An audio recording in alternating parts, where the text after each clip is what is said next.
അല്ല എല്ലായിടത്തും പോകുന്നുണ്ട്. ഞാൻ ഇവിടെ പറഞ്ഞായിരുന്നു, ശ്രദ്ധിച്ചാണല്ലോ. ഞാൻ അവിടെ ഒരു കാര്യം പറഞ്ഞായിരുന്നു, ശ്രദ്ധിച്ചാണല്ലോ. ഹായ്, എല്ലാവരും അറ്റൻഡ് ചെയ്ത് വരുന്നുണ്ട്.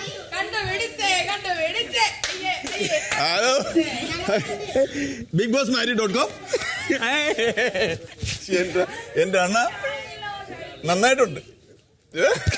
എന്താ പറയാ? അല്ല, ഇവിടെ അനുമോളെ ആകാശത്ത് നിന്ന് ഇറങ്ങി താഴവാ, അനുമോളെ ആകാശത്ത് നിന്ന് ഇറങ്ങി താഴവാന്ന് ആദ്യത്തെ ആഴ്ച പറയുന്നത് കണ്ടപ്പോ ഞാൻ വിചാരിച്ചത് ഇങ്ങനെ അവസാനത്തെ ആഴ്ച തല്ലിയട്ടി കൂടെ കൊണ്ടുപോകാനാണെന്ന് ഞാൻ വിചാരിച്ചില്ല. കൃഷിക്കാരനല്ലേ വിത്തിടാമെന്ന് വിചാരിച്ചാണ്. അല്ല, ഓരോരോ സാഹചര്യങ്ങൾ. അല്ല, എന്നാലും ഇവിടെ നിങ്ങളുമായിട്ട് ഒരു ബന്ധമേ വേണ്ട, നിങ്ങളെ ആരും എനിക്ക് കാണണ്ടെന്ന് പറഞ്ഞ ആള് ലോകത്ത് എല്ലാ ബന്ധങ്ങളും ഉണ്ടാകുന്ന വിവാഹ ബന്ധത്തിൽ കൂടെ തന്നെ ഒരു ബന്ധം ഉണ്ടാക്കാന്ന് വിചാരിച്ച നിങ്ങളുടെ മനസ്സുണ്ടല്ലോ, അതാണ്. പക്ഷെ അത് ബിഗ് ബോസിന് വേണ്ടിയിട്ടായാലും ജീവിതത്തിന് വേണ്ടിയിട്ടായാലും അല്ല, അത് ഓപ്പോസിറ്റ് നിൽക്കുന്ന ആൾക്ക് അത് താല്പര്യമില്ല. അപ്പൊ പിന്നെ അല്ല, എന്നാലും ഇത് ശരിക്കും അത് എന്ത് സ്ട്രാറ്റജിയുടെ ഭാഗമായാലും സ്ട്രാറ്റജിയും അല്ല. നമ്മള് എന്ത് സ്ട്രാറ്റജി അത്രയ്ക്ക് നിയന്ത്രണം വിട്ടു. ഒരു 3 ദിവസം കൂടെ കഴിഞ്ഞ് പുറത്തിറങ്ങായിരുന്നല്ലോ. അങ്ങനെയൊന്നുമില്ല. നമ്മൾ ഇവിടെ ജീവിക്കുന്നു. ഇനിയിപ്പോ ഇവിടെ തന്നെ പോകുന്നില്ല, അപ്പുറത്ത് തട്ടുകട എങ്ങനെ തുടങ്ങി ഇവിടെ തന്നെ കൂടാനാണ് വിചാരിക്കുന്നത്. എന്തായാലും ഇതിനകത്ത് താമസിപ്പിക്കത്തില്ല, പുറത്തിറങ്ങി ജീവിക്കേണ്ടി വരും. അല്ല, നമ്മള് കുറെ നാൾ ഇവിടെ നിൽക്കുമ്പോ നമ്മൾ ഇവിടുത്തുകാരാവും. അങ്ങനെയാണ്. പക്ഷെ അവിടെ നിന്നിട്ട് അപ്പൊ അത്രയും നാൾ അവിടെ നിന്നിട്ട് 14 വർഷം അവിടെ നിന്നിട്ട് അവിടുത്തുകാരനായില്ല. ഇവിടെ 100 ദിവസം നിന്നപ്പോഴാണ് ഇവിടുത്തുകാരനായത്. ഇവിടെയുള്ള ആളുകളോട് കുറച്ച് കൂടുതൽ ഇഷ്ടം വന്നു. പക്ഷെ ഒരിക്കലും ഇവിടെ നിറങ്ങിയാൽ നിങ്ങളുമായിട്ട് യാതൊരു ബന്ധമില്ലെന്ന് ശക്തമായിട്ട് ആഹ്വാനം ചെയ്ത ആളാണ്. അതങ്ങനെ അങ്ങനെ മാറും അല്ലേ? നമ്മളിങ്ങനെ മാറാന്ന് പറഞ്ഞിട്ടുണ്ടെങ്കിൽ ഇപ്പൊ ഷാനവാസ് ഒരു കാരണമാണ്. അങ്ങനെയൊക്കെ ഷാനവാസാണ് ഈ പ്രശ്നം ഉണ്ടാക്കിയെന്നാണ് അനീഷ് പറയുന്നത്. ഇവിടെ ഒരു വൈവാഹിക ജീവിതത്തിലേക്ക് എത്താനുള്ള ഒരു കാരണക്കാരൻ ഷാനവാസാണെന്നാണ് പറയുന്നത്. ഞാൻ മറ്റേ ഹൃദയം കല്ലൊക്കെ ഞാൻ കയറി പൊട്ടിച്ചു. അതിനുശേഷം ആ ഹൃദയം ഫുൾ ലോല ഹൃദയമായി. എന്തായാലും അനീഷേ നന്നായിരിക്കട്ടെ. പിന്നെ എന്താ പറയുന്നത് ഷാനവാസ്? എന്താ നല്ലത്? ഷാനവാസിന് നല്ല മാറ്റമുണ്ട്. രാവിലെ ഒരു ഷാനവാസ്, ഉച്ചയ്ക്ക് ഒരു ഷാനവാസ്, വൈകുന്നേരം വേറെ ഷാനവാസ്. ആ മാറ്റം നമ്മൾ കാണുന്നുണ്ട്. കൊള്ളാം, എല്ലാവരും ഹാപ്പി ആയിരിക്കുക. 6 days to go. ശ്രദ്ധിക്കുക. പുറത്തുള്ള കാര്യം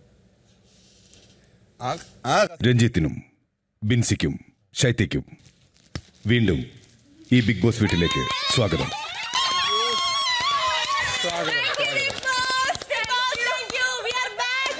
എന്റെ പ്രണയിനി വന്നിട്ടുണ്ട് ബിഗ് ബോസ്. ഇനിയിപ്പോ നമ്മുടെ ദിവസങ്ങളായിരിക്കും. ഞാനില്ല. കല്യാണം കഴിക്കാമെന്ന് ചോദിക്കും. അല്ല, അതൊന്നും ഒരു തടസ്സമേ അല്ല മുന്നോട്ടുള്ള ജീവിതത്തിൽ.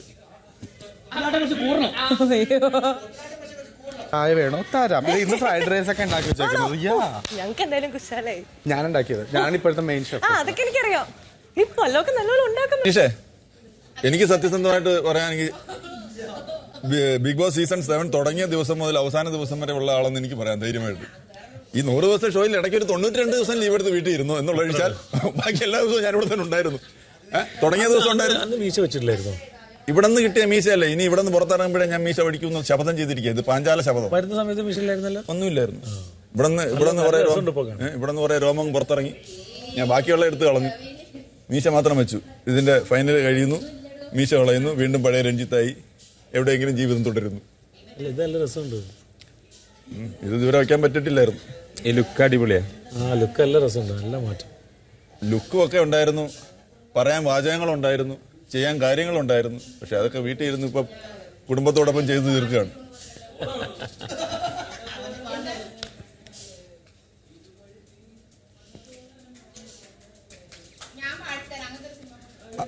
അക്ബറെ, പാരടികളൊക്കെ നന്നാവുന്നുണ്ട്, പക്ഷെ ഒറിജിനലൊന്നും കയ്യിലില്ല അല്ലേ? പാരടികളൊക്കെ നന്നാവുന്നുണ്ട്, പക്ഷെ ഒറിജിനലൊന്നും കയ്യിലില്ല. ആണോ? നാടെവിടെയാ? തൃശ്ശൂരിൽ ചൂണ്ടൽ കുന്നംകുളത്തിനടുത്തല്ലേ? ആ, അപ്പൊ കുന്നംകുളം എടുത്ത് പറയാം. കാരണം അപ്പൊ പാരടികളെ ഉണ്ടാവും, ഒറിജിനലിനേക്കാളും പാരടികളെ ഉണ്ടാവും. പാരഡികളിലെ വരികൾ ഒറിജിനലാണ്.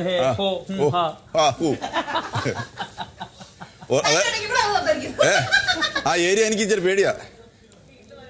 എന്നോട് ആരെങ്കിലും പ്രണയാഭ്യർത്ഥന പക്ഷേ മുൻചേട്ടന്റെ ഈ ലുക്കാണ്ടോ നൈസ്. ഇതാണ് ഈ ലുക്കാണ് നൈസ്. അപ്പൊ ഇതില്ലാത്തതുകൊണ്ടാണോ ഞാൻ ഇവിടുന്ന് പെട്ടെന്ന് പോകേണ്ടി വന്നത്? അതാ അത് ഇങ്ങനെ വന്നാൽ മതി. നിന്നെ എനിക്ക് സംശയമുണ്ട്. നീ എന്നെ വശംബദ്ധനാക്കാൻ ശ്രമിക്കരുത്. അല്ല നമുക്ക് രണ്ടുപേർക്കും ഒരു പാഠം ഒട്ടിച്ച് വെച്ചവരുണ്ട്. നിനക്കുണ്ട്, എനിക്കുണ്ട്.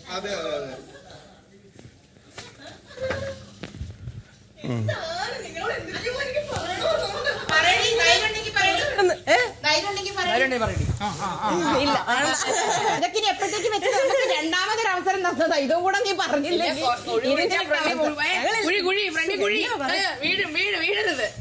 കുഴി പിടിച്ചിട്ടിരിക്കുക ചേച്ചി.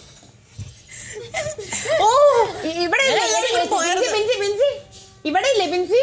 മാത്രമേ ചിന്തിക്കുന്നുള്ളൂ, ഇവിടുത്തെ കാര്യങ്ങൾ മാത്രം. ഞാനിടയ്ക്ക് എനിക്കിപ്പം ഇവിടെ ഷാനവാസ്, എനിക്ക് ഇവിടെ നിന്ന് പോയതിനു ശേഷം എന്തെങ്കിലും മാറ്റം ഉണ്ടോ എന്ന് ചോദിച്ചാൽ, എനിക്ക് എന്തെങ്കിലും മാറ്റം ഉണ്ടോ എന്ന് എൻ്റെ അടുത്ത് ചോദിച്ചാൽ, ഞാനിവിടെ വരുമ്പോൾ അത്ര അങ്ങനെ ഒരു ദൈവവിശ്വാസം, അങ്ങനെ അങ്ങോട്ട് വലിയ ദൈവവിശ്വാസമൊന്നും അല്ലായിരുന്നു.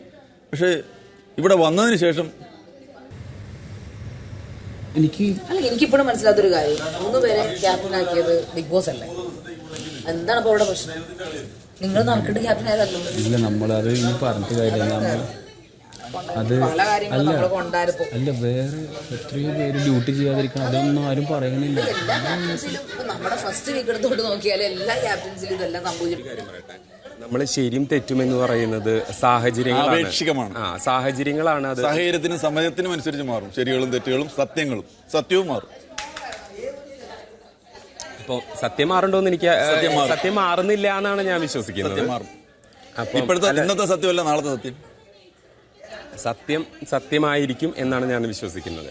അപ്പോൾ ഞാൻ പറഞ്ഞു വന്നത്, നമ്മൾ ഇവിടെ ജീവിക്കുമ്പോൾ ഇവിടത്തെ കാര്യത്തിൽ മാത്രം നമ്മൾ നേരത്തെ പറഞ്ഞത് അങ്ങനെ തന്നെ ആയിരിക്കണം.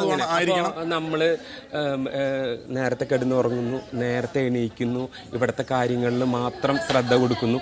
അങ്ങനെ ഒരു 93 ദിവസം ഇവിടെ നിൽക്കുമ്പോൾ സ്വാഭാവികമായിട്ടും നമ്മൾ കുറേ കാര്യങ്ങൾ മറന്നുപോകും. സ്വാഭാവികമായിട്ട് നമ്മൾ കുറേ കാര്യങ്ങൾ മറന്നുപോകും. മനസ്സിലായി? അതൊരു സ്വാഭാവികമായിട്ടുള്ള പ്രക്രിയയാണ്. അപ്പൊ അതിനെങ്ങനെ പറഞ്ഞിട്ട് ഒരു കാര്യമില്ല. ഞാൻ പറഞ്ഞല്ലോ, ഞാൻ ബിഗ് ബോസ് കളിക്കാൻ വന്നല്ലോ, ഞാൻ കാഷ്വലായിട്ട് ചോദിച്ചതാണ്. ഞാൻ കാഷ്വലായിട്ടാണ് ഉത്തരം പറഞ്ഞത്. അത്രേ ഉള്ളൂ. അതുകൊണ്ട് അത്തരത്തിൽ അതൊരു ഞാൻ മനഃപൂർവ്വം ഇൻസൾട്ട് ചെയ്തു എന്നുള്ള തരത്തിൽ അങ്ങനത്തെ ഒരുവിധ കാര്യങ്ങളും ഇല്ല. ഞാൻ അവിടെ ഭയങ്കര സന്തോഷവാനാണ്, ഭയങ്കര ഹാപ്പിയാണ് ഞാൻ. അത് നമ്മൾ സന്തോഷവാനാണ്, നമ്മൾ മൂലം മറ്റുള്ളവർ സന്തോഷവാനാണെന്ന് ചിന്തിച്ചിട്ടുണ്ടോ? അത് ചിന്തിച്ചിട്ടുണ്ട്. ഇല്ല, നമ്മുടെ സന്തോഷത്തിന് ചിലരെ ദുഃഖിപ്പിക്കേണ്ടി വന്നിട്ടുണ്ട്. നമ്മുടെ ലൈഫിൽ നമുക്ക് സന്തോഷിക്കാം, നമുക്ക് സുഖിക്കാം, പക്ഷെ അത് മറ്റുള്ളവരെ ദുഃഖിപ്പിച്ചുകൊണ്ടായിരുന്നു. ഞാൻ വിശ്വസിക്കുന്നത് ഞാൻ മൂലം ആരും അങ്ങനെ ദുഃഖിപ്പിച്ചിട്ടില്ല എന്നുള്ളതാണ്. തീർച്ചയായിട്ടും ഉണ്ടല്ലോ. ബിഗ് ബോസ് ഹൗസിനകത്ത് അനീഷ് സന്തോഷിക്കുമ്പോൾ അനീഷ് മൂലം വിഷമിച്ചവരുണ്ട്. ഉണ്ടോ? ഉണ്ട്. ഞാൻ വിശ്വസിക്കുന്നത് ദുഃഖിച്ചവരില്ല എന്നാണ്. അത് കാരണം അത് നമ്മളെ കുറിച്ച് മാത്രമേ ചിന്തിക്കുന്നുള്ളൂ. അതാണ് അങ്ങനെ പറയുന്നത്. അനീഷ് സന്തോഷിക്കുക. അനീഷ് മാനസികമായും സ്വയം ഉള്ളിലും പുറമേയും എല്ലാം സന്തോഷിച്ചു. പക്ഷെ ആ സന്തോഷം മറ്റു പലർക്കും സന്താപമായിരുന്നു. അതെയോ? ഞാൻ ഇവിടെ സന്തോഷിച്ചു, ഞാൻ മൂലം ആരും ദുഃഖിച്ചിട്ടില്ല എന്നാണ് ഞാൻ കരുതുന്നത്. അതാണ് സ്വാർത്ഥത. സ്വന്തം കാര്യത്തിൽ ഓക്കെയാണ് താങ്കൾ. നമ്മൾ സന്തോഷവാനായിരിക്കുന്നതോടൊപ്പം നമ്മുടെ ചുറ്റുപാടും സന്തോഷവാനായിരിക്കുന്നു എന്നുള്ളിടത്താണ് ഒരാളുടെ ജീവിതത്തിന്റെ വിജയം എന്ന് ഞാൻ മനസ്സിലാക്കുന്നു.